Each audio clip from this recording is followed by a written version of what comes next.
Hi, everyone. Welcome to Coconut Wireless Episode 2. I'm Zak Noyle, Every1ne Hawaii team member. Thank you very much for joining us today. We are very excited for this amazing broadcast that we have in store for you today with Powwow founders Jeff Gress and Kamea Hadar. So we will be getting into a little bit more of that. I just wanted to run you through a little bit of who and what Every1ne Hawaii is. So Every1ne Hawaii is a project that we all started together with a group of friends for the betterment of Hawaii, for social and civil engagement. As COVID happened, we were then forced to kind of shift focus away from the voter registration and turnout into helping our communities by utilizing and bringing in 2 million disposable face masks. These were given across the state, no charge to all the vulnerable communities. We were able to help and to reduce the spread of COVID-19 by doing this. So we're a group here. We have Kimo Kennedy, Ryan Matsumoto, Darrow Carroll, Robert Kurisu, Jeff Lapola, myself, Zak Noyle, Alex Kawakami, Keone Williams, and Nicole Velasco. So that is a small group, but everyone is all of you. Everyone is everyone. That is something that you want the betterment of Hawaii, and we welcome you to join us and to help us to go forward and create a better Hawaii. So now with everything changing, we shifted into voter registration again. This was something that is very near and dear to us. This is a very big election coming up this year, you guys. And it is something that we want to be able to engage and get our youth voting. We have one of the lowest turnouts in the nation. We have one of the lowest turnouts of our age demographic. We can change that. You need to register to vote. It's your right, it's your choice, and you need to register to vote. So let's jump right in and talk a little bit. If you guys notice on the right of your screen, you see a question and answer area. This is where you can make comments. We have our amazing team member, Nicole Velasco, in there, and she's able to answer some questions with you guys, help you, and we will take questions at the end from Gress as well as Kamea and myself. So load up the questions over there on the right. We're gonna have some handouts and some great visuals, and I hope you enjoy. Thank you for joining us today. So today we have Kamea Hadar and Jeff Gress right here, and we're very honored. Co-founders of Powwow Hawaii started in 2011, and along with Jasper Wong. Well, so technically Jasper he's the founder because he started Powwow in Hong Kong in 2010 and did a small gallery show. When he came home to Hawaii to do the first Powwow Hawaii, he brought us on board and we helped him. Together, the three of us created what now has become a mural festival. Before it was just a gallery show, but that's just technical stuff. Basically, we are the Three Musketeers of Powwow. I mean, 10 years of Powwow is no easy feat, and what you guys have been able to accomplish and create and do and really beautify Kaka'ako. I mean, I remember coming down here 10, 12 years ago, and it was nothing what it is, and it's very, very large part thanks to you guys. Yeah. You want to say about like what we've done in 10 years? Yeah, talk to me a little bit about Powwow. Let's get a little premise of what's happening with Powwow and what you guys have done. Yeah, I mean, for me, it was really great because I was just kind of coming into my own art career and I was looking for a group of people to work with, you know, and that was the year of the first Powwow. I came as a student. I was just graduating from UH, from their BFA program. And I met Jasper and Kamea. They're doing something here in Honolulu that I hadn't really seen in Hawaii, and bringing international artists together. I thought it was really awesome to be able to see something that kind of broke out of the boundaries of our normal local atmosphere. And yeah, so I just joined in as a volunteer and kind of just helped out whatever I could do. And it's pretty amazing to see how it's grown. The next year, we were able to get a warehouse in the area of Kaka'ako, which we turned into Lana Lane Studios. Wow. So now we have 22 functioning artist studios filled with about 30 different creatives that do everything from like photography, painters, illustrators. So yeah, it's really been cool to watch this community grow out of a warehouse community into kind of something more of a creative district. Yeah. That's quite an accomplishment. I mean, 10 years going, getting bigger every year, and how Yeah. many careers you've helped push, launch, and get, you know, publicity from, and be able to like help them to grow. Yeah, I mean, you know, we've when I was a younger person and interested in art, a lot of people told me that I could either live in Hawaii or be an artist as a profession and make a living, but I couldn't do both. They said that, you know, maybe the industry wasn't big enough here and it would be really hard to make ends meet. And so a lot of what we do is trying to create an interest in art and thus give art more value. And when there's value to something, people are willing to pay for it, and slowly you can, you know, make a living off of art. So that's a very important part of what we do. And, you know, since the first Powwow Hawaii in 2011, we just had our 10th one in this past February, and we've done over 50 festivals around the world. We've expanded to other cities. We've painted orphanages in Nepal. You know, Gress was lucky enough to go over there. We've done them in Israel. We have them in Europe. We have them across the United States. We've started art schools, done portfolio reviews to help kids get into colleges. So at its core, it's a mural festival that happens once a year, and an annual mural festival that happens in different cities. But it's, you know, so much more than just that. Yeah. Absolutely. You know, I think one of the things many that I admire that I really admire about you guys is the educational factor. You guys are so giving in that, because it's like you're not using this on just building yourselves or just doing this. You're trying to build up a community. You're trying to build up not only Hawaii, but an entire art community worldwide, which is such an incredible thing. And I think so many things with Powwow is that education factor, and it's such an incredible thing of what you guys are doing to be able to educate. Why is education like that such an important thing to help others or help your community? Well, for one, I think especially in America, art has been cut out of a lot of the schools and out of the education, and so, you know, we recognize that. I really loved all the art classes that I had growing up, and then especially in high school.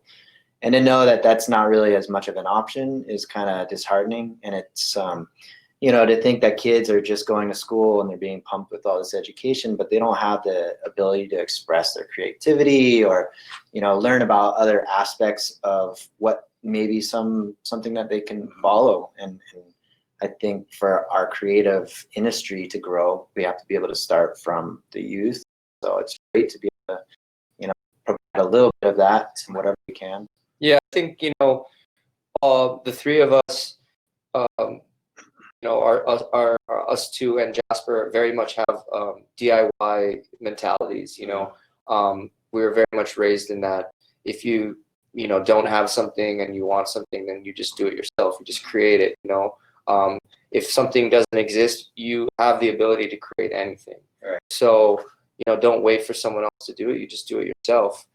And you know, I think a lot of people feel that art education, you know, it's obviously the first thing they get cut, and they feel like maybe it's not the most valuable thing. But what I try to explain to people is art is, you know, when you think of art, you think of paintings in a museum or in a gallery, but art is everywhere. I mean, someone designed this T-shirt or this Aloha shirt. Someone designed this building that we're in. Someone designed this hat that I'm wearing. Someone cut my hair. Well, I haven't got a haircut for a while, but somebody cut my hair a long time ago. You know, everything, you know, creative people do a lot of different things, and they, you know, design and create everything. I mean, someone, you know, designed this coffee mug. So, you know, art isn't just about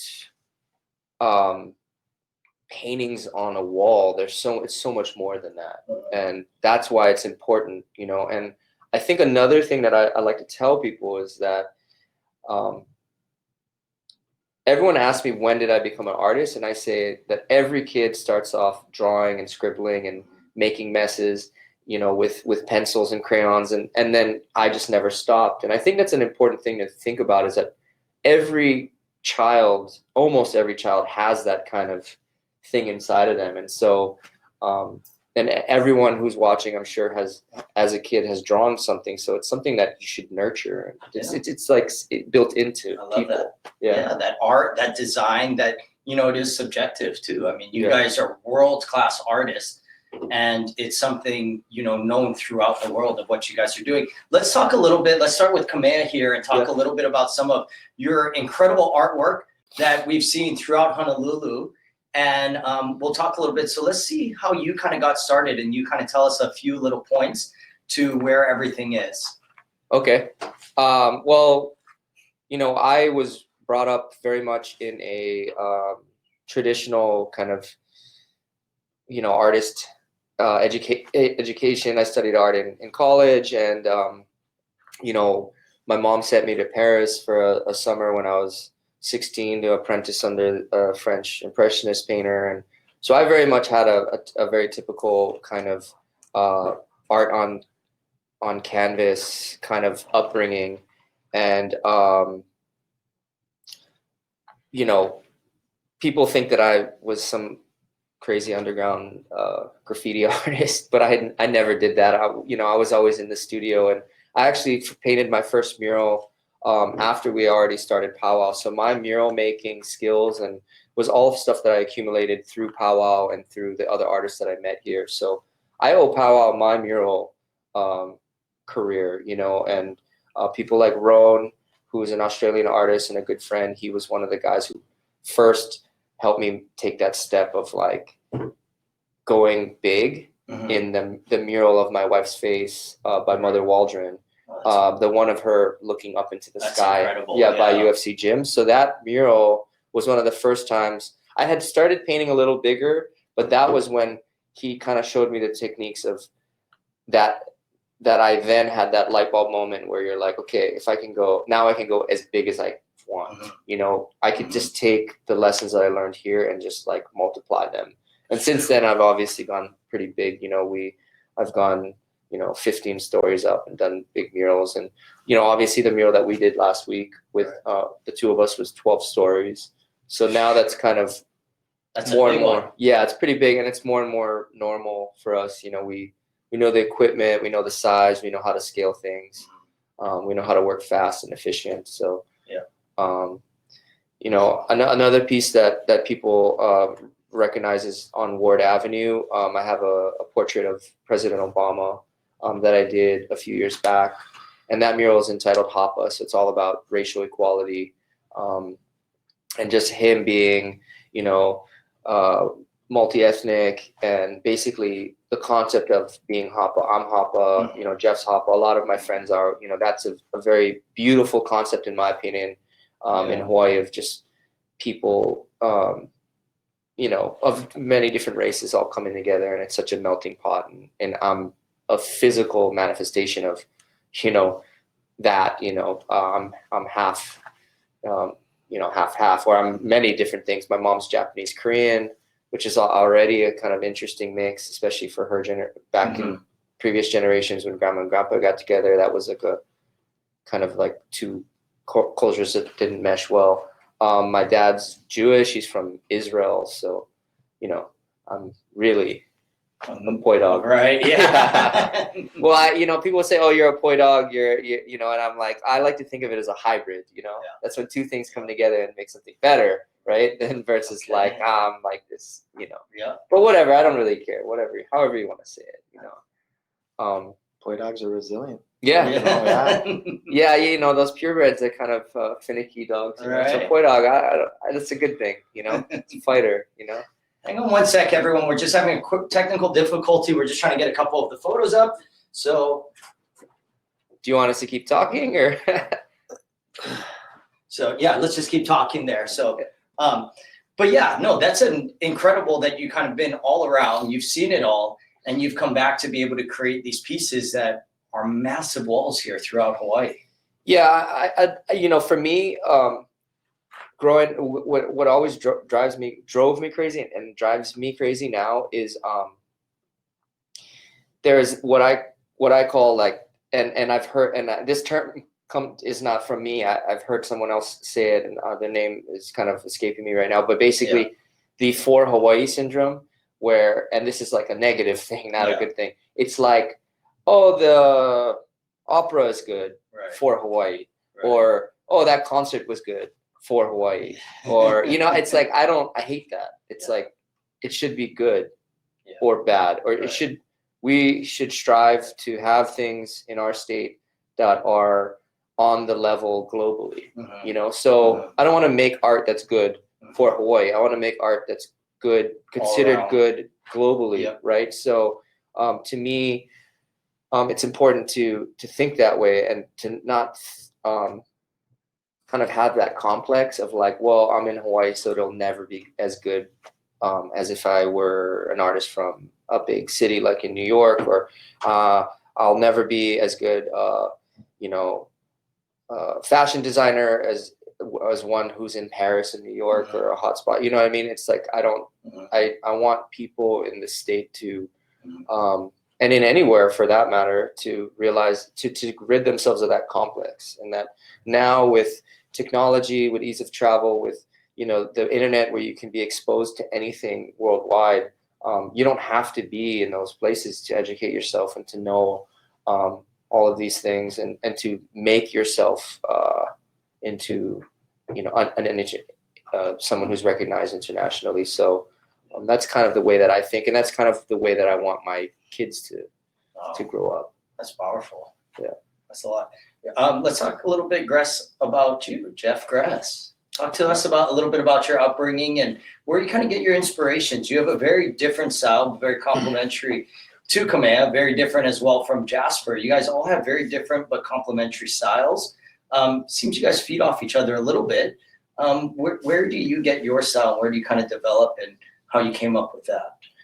Yeah, so I definitely focus more on type. I think I started kind of getting into that in school. I studied graphic design. Within that, typography is a big part of it, but it never really was anything outside of the digital realm. And I, in researching projects, I started seeing all this, basically type that wasn't a font. And I had no idea where it really came from. And so getting into that, researching it, getting into calligraphy and traditional sign painting, and starting to realize that all of these lettering or calligraphy projects started from scratch, started from doing it from hand.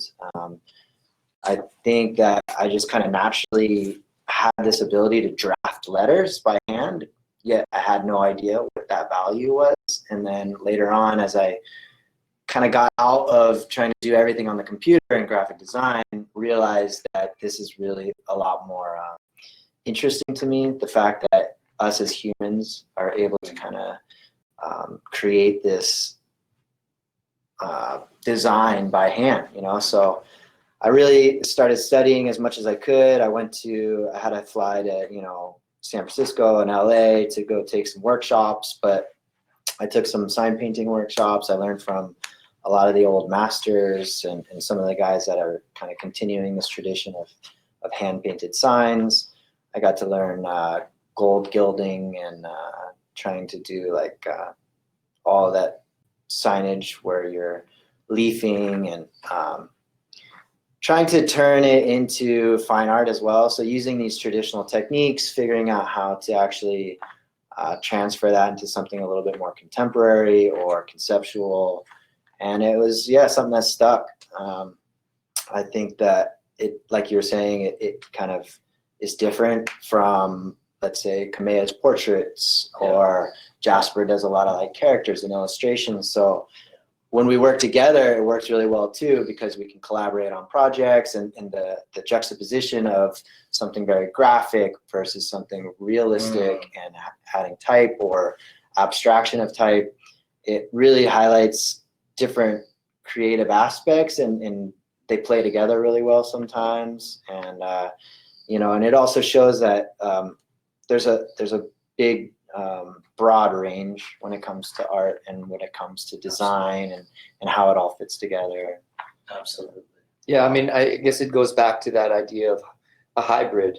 It's like instead of having a group that does the exact same thing, and like it's so microscopic, but maybe they do that so well. It's the three of us are more very different styles, and that creates something more interesting. You know, so there's different ways to look at it. You know. With that said, you know, how many times have you guys kind of collabed or worked together on all of these things? Have you guys done before? I mean, is this something new? Because, you know, I think why everyone's here right now and why we're doing it, you know, everyone's very interested in You Run 808. Yeah. And that is one of the most recent and amazing artworks that you guys worked on together. And I know many of you are here to join us for that. So let's jump into that. Let's talk a little bit about You Run 808, vote You Run 808. But first, this collaboration of working together, you guys worked up there, and I personally went up, shot some pictures, not very long. You guys were up there a day and a half or 2 days finishing the whole thing. But in that short time, you guys were able to do just a beautiful work. But you guys working together, I watched, one's doing this, and it's all complementary, and it's all crossover. Whereas this isn't Kamea Hadar atypical. This isn't Jeff Gress atypical. It's something a little different, but working together to create this hand-painted art, is that something normal that you guys would do, or is this something kind of a first that you were able to work on together? Definitely not a first. You know, Okay, good. I mean, we've been working together for 10 years now, Right. so we've had a lot of opportunities to collaborate on projects, and that has gotten us to the ability to do things quickly. You know, I think that took us 2 days. Yeah. But yeah, so when we first started, it wasn't as quick, and we definitely had to learn that. But yeah, we worked on a lot of projects where it's kind of like 4 hands, 1 brain.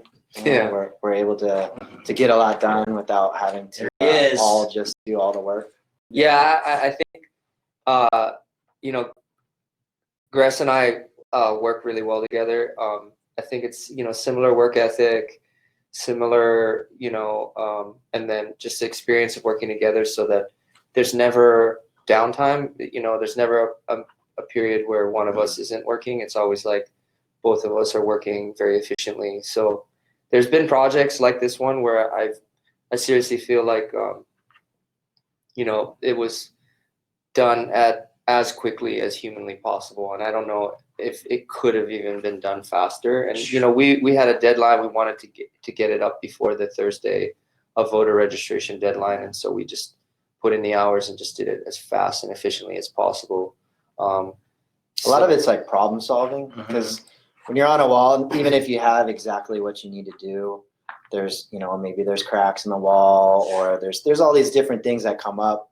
And if you're by yourself, you're trying to figure out solutions to these problems, which can take you forever sometimes. You know, you just get blocked. And so when you're with somebody who knows the kind of same mentality of it, and you just bounce back and forth the ideas, it moves forward so much easier. And you can kind of just, you know, you can say like, oh no, that's good enough, let's move forward. Or you can say, you know, oh, this is a good way we can solve this. And then it makes it a lot faster. Right. So it's definitely a huge help to be able to kind of be able to you know. So we're seeing some of these pictures of you guys hand painting here, and, you know, let's talk a little bit behind the inspiration. I mean, not only from the design, but the message. This is something a little bit deeper. Vote You Run 808. Can you give us a little bit of context on that with like the design, and then we'll kind of get into like the actual painting and the muraling and what you guys created here? So basically, the design itself was a collaboration of many different people who had input on what to put. And basically, you know, there's been a lot of speculation of some, you know, behind the scenes sinister messaging. And it's really not that at all. It is as simple and clear as it looks. It's just a mural that is trying to encourage. It's nonpartisan. It doesn't back any particular candidate. It doesn't back any particular party movement, nothing like that. It's just a simple voter registration mural that encourages people to vote and tries to give them the confidence that, you know, that they or us or we run 808, meaning the 808 state of Hawaii. So basically, you know, the power is in the hands of the voters and the people, and don't forget that, and go out and register to vote. And we don't care who you vote for, just vote. You know, it's having one of the lowest voter turnouts in the United States it's a little embarrassing. It's a little embarrassing. So you know, we want people to vote, and we want people to care. I mean, basically, I mean, that's deep. And I just want to let everyone know as well out there listening and watching, this was approved by the landowner. The artwork was checked over, all the boxes were checked, and it was legal. So it was a piece that was something that, you know, came together very quickly, but all the boxes were checked. Yeah. You know, and you guys, from getting the sketches to getting everything to putting it up on the wall, that was a whirlwind. I mean, I know you guys worked quickly on a lot of things, but that was pretty damn quick. I know you planned a lot of your things out, a lot very precise on some things, generally. Yeah. And usually this seems very quick on that. And I know we're going for the voter registration date and trying to hit that deadline. Any other bits and pieces of that on like the inspiration of the artwork or the different things that you can add to that, Gress? I mean, I think one of the biggest things is just, you know, figuring out how to replicate on a greater scale. And I think that's something that, because of the experience we've had, it just is something that made it quick. I mean, we put the sketch up in one day. We had to create that based on a grid. So, you know, you can see our reference photos that we have. We created a grid based on the lines that were already on the building. Wow. And so that really gave us the ability to, you know, be 1 foot away from the wall and still know exactly where we are. Yeah, if you go back to that photo right That's there, cool. I don't know if you can zoom in, but the black lines are the actual grid of the building, which the building has a natural grid, which is amazing. And all the yellow, those are 1 foot squares. So that's how kind of, I mean, you could even go more accurate than that, but that's basically, you know, and it was really nice that the building had the grid lines already in it too, because Absolutely. otherwise we're up there for a full day, we're snapping chalk lines and we're trying to make our own grid that, you know, it's a whole extra day's work, but Yeah. you know, that probably saved us a half day, and then got up there, put the sketch up in one day, and next day painted it. Pretty much had everything but that flag at the bottom done in the first day. So Yeah, it's definitely the quickest we've worked. that's incredible. Yeah. You know, what I tell a lot of young muralists or people who are interested in murals is like all that stuff that they teach you in art school about, you know, free flow and just going with the flow and you know, doing experimental brush strokes and then taking a step back. That's all amazing and well and good on a small scale, but when you're working on this kind of scale, you just can't come down every 5 minutes to look at like how it, you know, so murals are, when they're on this scale, have to be planned out with like you know, like a construction project. Okay. You know, and growing up for my dad, who's a carpenter, it's you know, you measure twice, cut once. So it's the same thing with the murals. It's like it's planned out before you go. I mean, obviously you're going to encounter problems and issues and make creative decisions on the spot. But for the most part, you want to know what you're doing before you go up, and it's not this free-flowing kind of experience. You know, you have to be efficient and smart. Otherwise, you'll be up there for months. You just don't want to do that. So, Right. Yeah. Wow. Well, I mean, it's very impactful. We've seen it around the island. We've seen it on social media, and you know, it's there to remind us that we have the power to vote. We have the power to make these decisions. It is a very important election year coming up for our state, for our nation. You know, as more and more things become difficult, or, you know, we hit these economic roadblocks, a lot of these decisions come down to our politicians and the government officials. So it is our turn to run 808, and it's with your vote for registering.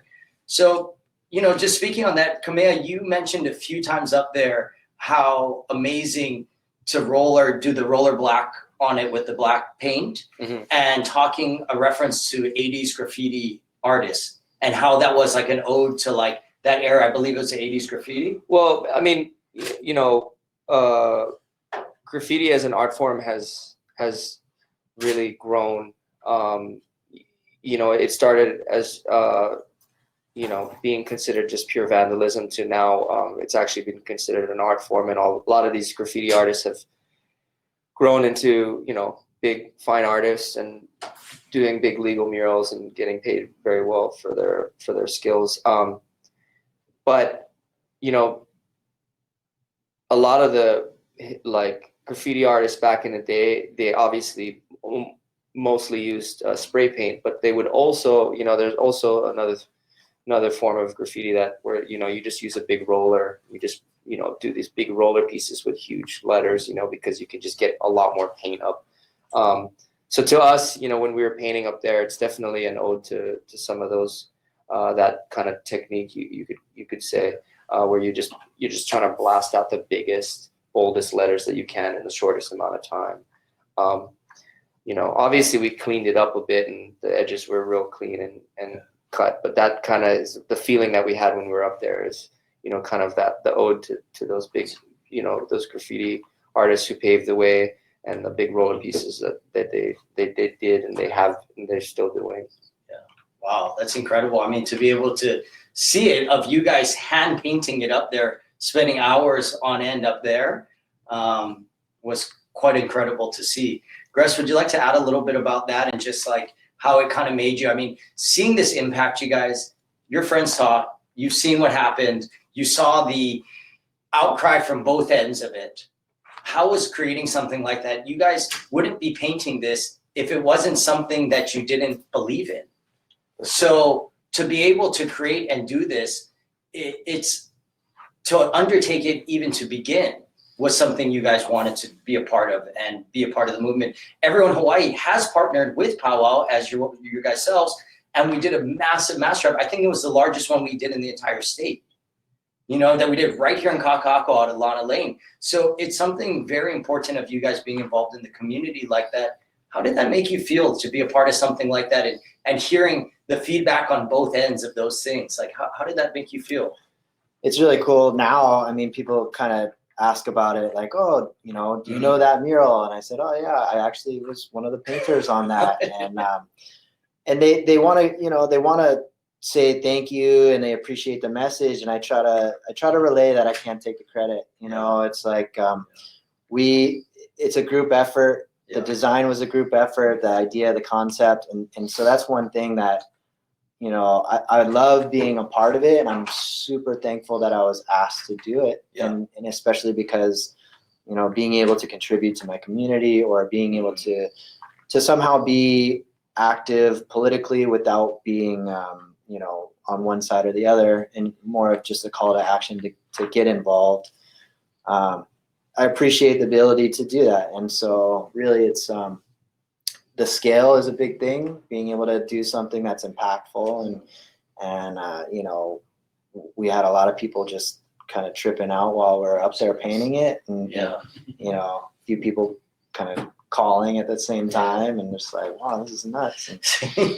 But yeah, I guess the big part of it is knowing that, you know, there's a lot of people that are involved trying to get this message out, and coming to us and asking us to help do that was really valuable to me. I'm really appreciative to be a part of that. Yeah, I mean, we're not gonna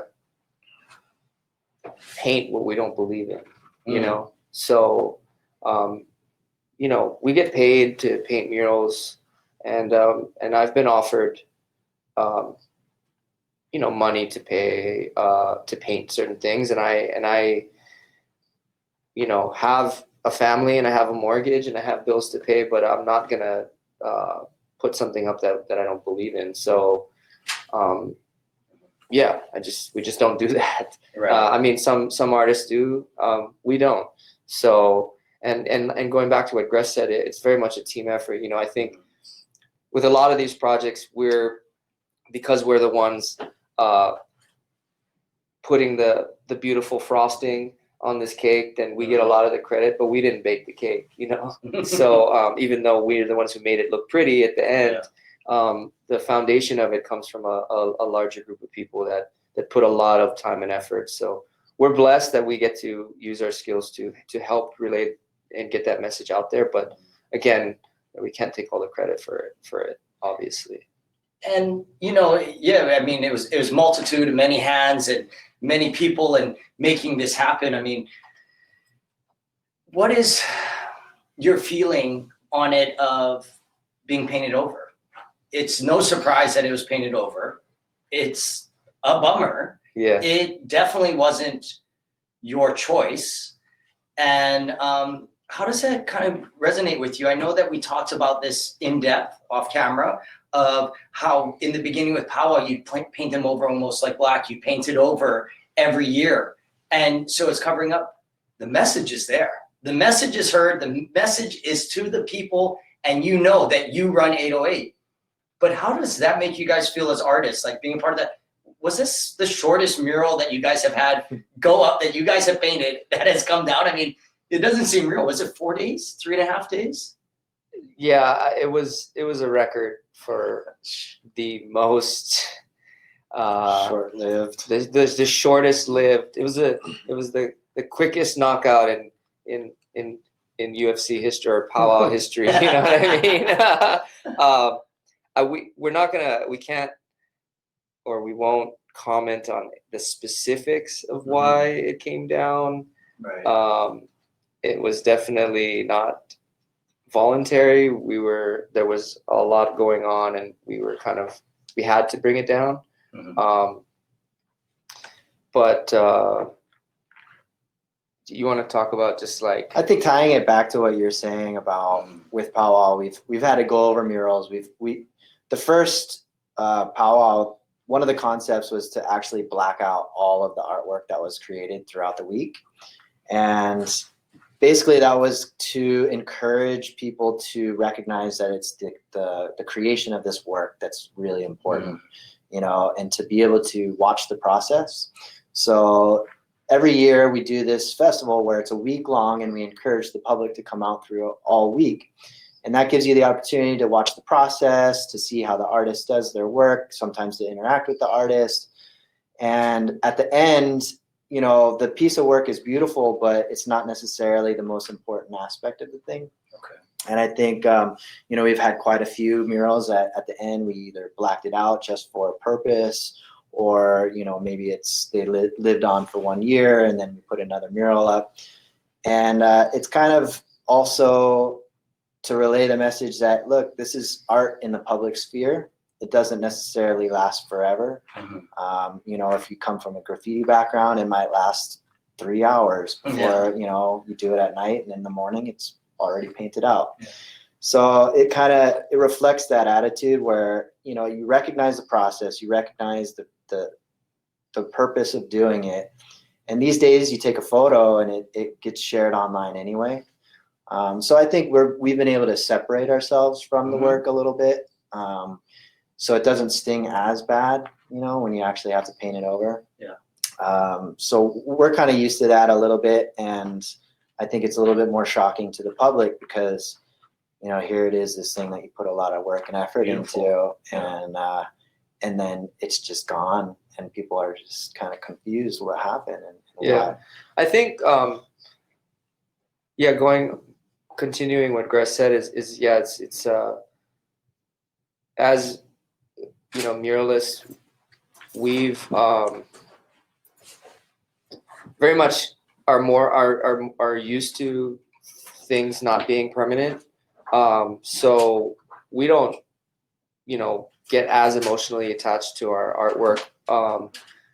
But at the same time, I can't say it wasn't a bummer to see it go. I mean, you don't want it to happen. You could get used to it, but you're not, you don't ever want to see any kind of artwork come down for any reason. I think art is always better than no art. That's, how we feel. But at the same time, we were also happy because obviously we hit a nerve. We did. So what I always say about art is successful art provokes thought and ideas and conversation, and provokes something, some kind of emotion. And if someone walks by a piece of art and is indifferent, then that to me is an unsuccessful piece of art. You know, indifference is the worst thing. I'd rather someone love it or despise it. Yeah. But just to not care is You to want to me evoke that feeling. is to me the worst feeling that that a piece of art can provoke. So you know, it's the same thing with the messaging of the mural. I think people's indifference to the world or to voting, to the environment, to all of these things, it couldn't be worse. I mean, I'd rather them fight over what's right or wrong, or, you know, but at least it shows that they care, that they're thinking about it. But to just not care or to boycott an election or, you know, that's just the worst thing ever. You know, people need to get involved and need to think and need to care. Yes. But yeah. It was a bummer to paint over it. Absolutely. I mean, that was hard work that you guys put up in there, you know, and you know, some had said, oh, it's a sign, it's a billboard. Right. It's a hand painted sign by two premier muralists done here, you know, with no branding affiliation other than to get you to vote. We want you to vote. We want you to know, but I think it was effective. I think it's got its point across. It was a bummer to see it come down. But damn, I think it was very powerful in that way. Yeah, you know, we can argue till we're blue in the face about what is art, what isn't art. Yes. Let's not even open that can. Well, what's a billboard? What isn't a billboard? You know, I mean, and also, you know, you can argue forever about, you know, the different interpretation. Art is subjective, like you said. So the different interpretations we got were just like pretty amazing. I mean, people thought that very imaginative. Yeah, you know, people were like, "Oh, you know, I hate your billboard that advertises Runner's Root, the shoe store." Or like, "What are you talking about?" Like, you know, I think like the other people were like, "Oh, it's a Hawaiian sovereignty mural." The running one was really funny, like, you know, that we thought it was like a running shoe advertisement. Yeah. That was really funny. But you know, Hawaiian sovereignty, oh, you're backing certain candidates. I mean, people read so much into it, so much more into it than we ever expected. It's the surface. The first thing you thought it was, that's what it was. Don't read it. We you know, I'm always encouraging people to look deeper into art and deeper, but in this case it was very like, it was as simple as you thought, and I think also people are just suspicious. They're always they just think that there's some backhanded thing, and there wasn't. I mean, we were just trying to do something positive. I mean, what other you guys did do something positive? Did you get? That's it. Yeah. But yeah, Gress, what were some of the reactions you got, and what you kind of just interpreted on like having to bring this down of your mural? I mean, I thought everybody that kind of saw it, everyone that talked to me took it pretty literal, and they're really thankful for the message. And so I think more of it was a speculation of why it came down, you know, and I'm sure a lot of people are really looking for some answers in which we're not really giving. But that's where the speculation comes from, you know. Is it the state? Is it the city? Is it who complained? Whose problem is it? And I think that's a big part of the message as well. It's like, do you run 808? You know, who does? And I guess the question is, how do you become more involved? If it is a matter of people speaking up and doing something to take it down, do you have the power to speak up and kind of like changing that? Or who are we electing that, you know, makes these rules and legislation? And these days where we see a lot of social activism going on about a lot of different topics, it's really important for everybody to kind of get on that same page, that it does start in the leadership. It does start with the legislation, with what's being said, what the laws say.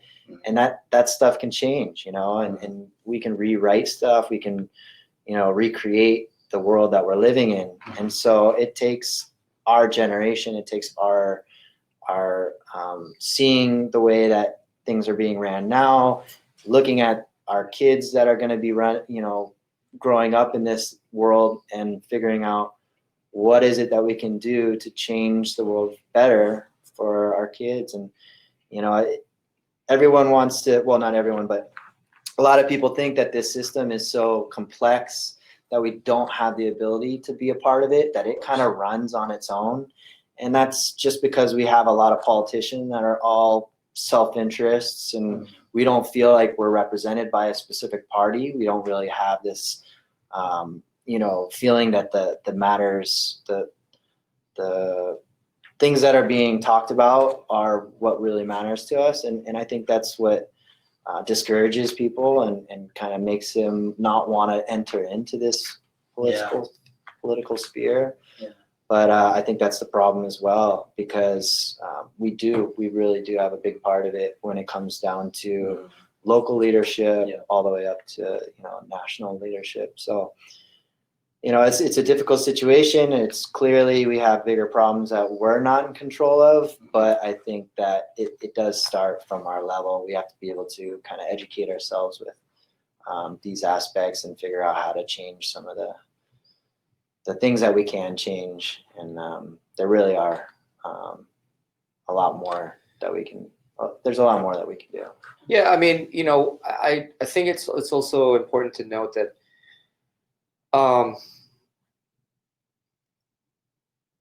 asking people to vote is like, there's a whole spectrum of involvement, right? So the first things first is ask people to just care, or just even think about it, right? Okay, don't even, so, and then the next step would be like, after you care or even thought about it, then just vote, right? So you don't have to like do all this crazy research, and you don't have to be an activist, you don't have to wave signs, you don't have to get, I mean, just do a little bit of research, do a little bit of thing, and just go out there and vote. You know, that's first things first. And then if you want to totally go to the other end of the spectrum and become like a political player, an activist, that's fine. If you want to just do the simple bare minimum, then just go out there, just vote, and then you did your job, and that's it. So, you know, your level of involvement, there's a broad spectrum of that. And so we're not trying to call people to action in some grand way. You could do something very, very simple and just go out there and vote. It's really easy to do. And then you did your job as a good citizen, I guess you could say. Because it's kind of mind-boggling to me, because people in other countries, even in our country in the old days, I mean, people fought and died for this privilege.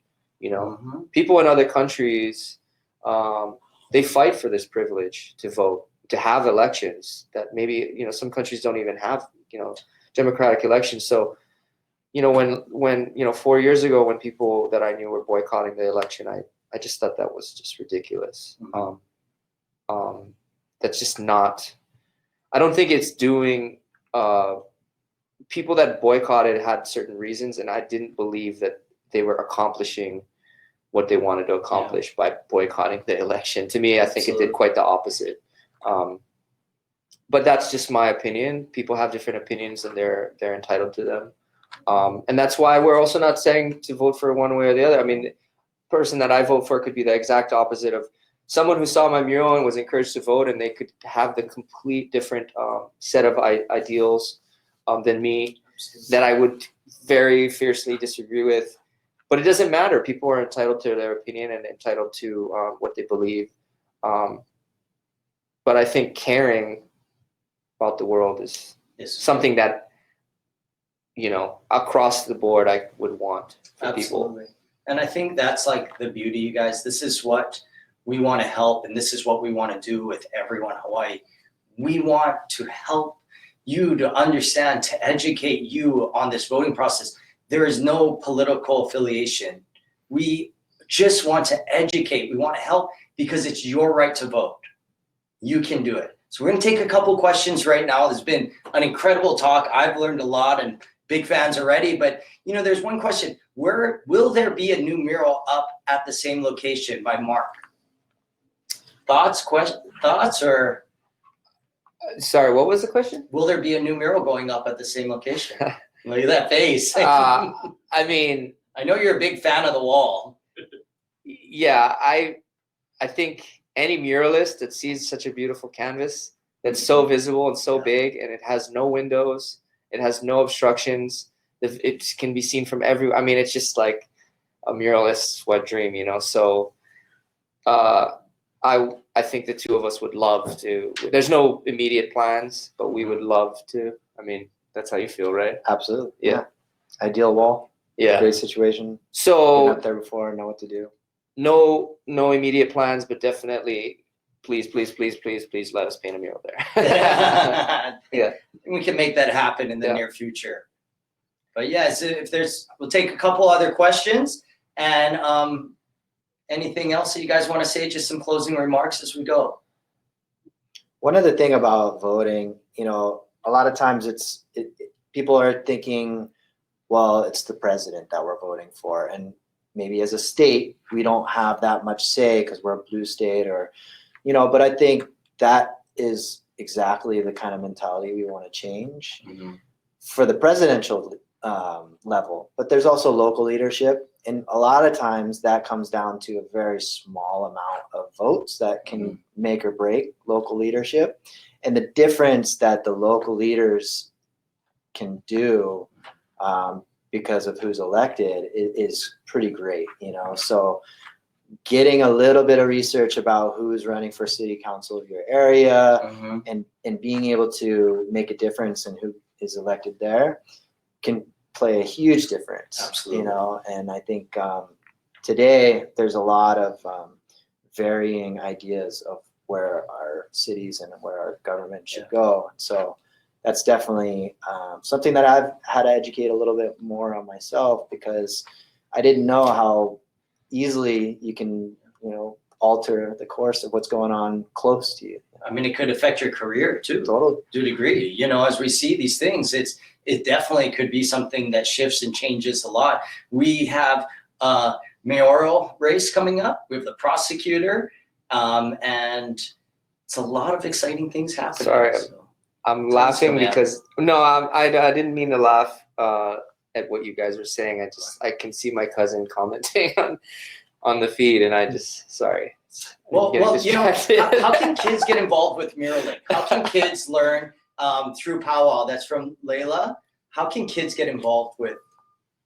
Oh, you don't want to talk about Quinn Cassidy, my cousin? What he's trying to push my buttons while I'm Would you live. consider a whale mural?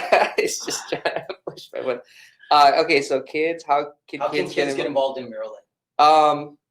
I mean, like I said, it's DIY. You don't need us. You don't need anything except the will to do it. I mean, get permission, obviously. You know, if you want my official thing, I wouldn't want to encourage people to go out and vandalize buildings. So yeah, get permission from someone. Go to Home Depot, buy some paint, come up with a sketch or an idea, and then paint it. Build a wall in your backyard. Yeah. You know. You could just buy wood and do that if you wanted to. Yeah, I mean, I've had. Get your parents to let you paint your room. My mom was super cool when I was like, I don't know, 9, 10 years old. I wanted to like learn how to spray paint. So she's just like, yeah, go for it. And so I did this awful like first graffiti piece in my room with like, you know, store-bought cans of spray paint. But that was really cool. And I think that was one of the things. It's like, you want to encourage your kids, you gotta, you know, help out. You gotta, they can't build the wall, so you gotta go out and help them. Where, you know, we drive around and we just look at all these different canvases in the streets and say like, oh wow, that's a perfect wall. Yeah. And then you go in, you talk to the owners, you talk to the building owner or the business owner, and you know, if you're at that level where you're willing to volunteer your time, it starts at that stage. But if you're not at that level where you're not confident in putting your art out publicly, then start at home, you know, or find somewhere that you can practice and figure out how to do that on your practice and passion. Yeah, and I think it's important to note that like it's just a thin coat of paint, so you could, you know, if it doesn't. We tell a lot of building owners like if you don't like the mural, or like parents, for example, just say, well, just paint it back over if it doesn't work out, you know. So there's not a lot of risk. In allowing someone to paint a mural. And But another route, I mean, that's just like the DIY approach. The building owner loved this mural, though. It wasn't. Yeah, anything, no, so they were on They were board in this case. very resistant of taking it down. So yeah, actually, the building owner very much wanted to keep up the mural in this case. But another thing that I tell people is, if kids want to get involved, go out and go reach out. I have a lot of artists now that are very serious muralists that just reached out to another artist that was already doing their thing and kind of asked if they could apprentice under them, or they could even watch, or they could help. And then that's how they learned all their skills and then applied it to their own painting styles and careers, and slowly built careers out of it. So we get people that reach out to Powwow all the time that want to volunteer their time and learn and see and watch. I get people that email me personally about helping with my murals, and I think that's a really good way for people to get involved too. And kids is they just reach out to people that are already doing it and see if they can learn from them, and they can help and learn. But again, it's just more about, if you or a kid wants to do something, then just do it. Just DIY it. Don't wait for an opportunity, because it doesn't really, life is about going out and doing it on your own, I think. But on a related note, we have those Powwow spray cans. Mhm. And one year was a purple can, and my wife's friend came over once with her son, I think he's around 6, and I gave him the can as a gift, and he loved it. And then a week later, she sent me a photo of a big screen TV with his name spray painted across. Oh my goodness. Sometimes it backfires a bit. I mean, it was like a 60-inch TV with his name just sprayed straight across the screen. No way. So yeah, How old was he? I think he's like 6. So No I couldn't have concept. been prouder, but again, I'm not That's paying fine. for a new TV. Yeah. But I'm sure it'll come back to me. My daughter's 4; she's starting to learn how to destroy stuff. So I'll give her some spray paint. yeah, it's like giving your friend's kid a drum set. It's just like that parent is gonna be pretty bummed. Yeah. But whatever. Create art is always better than no art, right? I already said that, so I can't go back, right? Right. Yeah. Well, thank you guys so much for being here and sharing your talents and your artwork with the community and the world. Has been incredible. And I think one of the best things to take away, whichever way you want to interpret how it says vote Every1ne 808, is vote. That's what you got to do. Just vote. And now, once that you've registered, you need to turn in your ballot too. This is such an easy year. You're going to get it mailed to your house. Just fill it out and send it back. That's what your next task is. So I'm Zak Noyle, Every1ne Hawaii team member, and this is Coconut Wireless episode 2, and we look forward to it. So make sure you turn in your ballots. Good luck, everyone. Stay safe.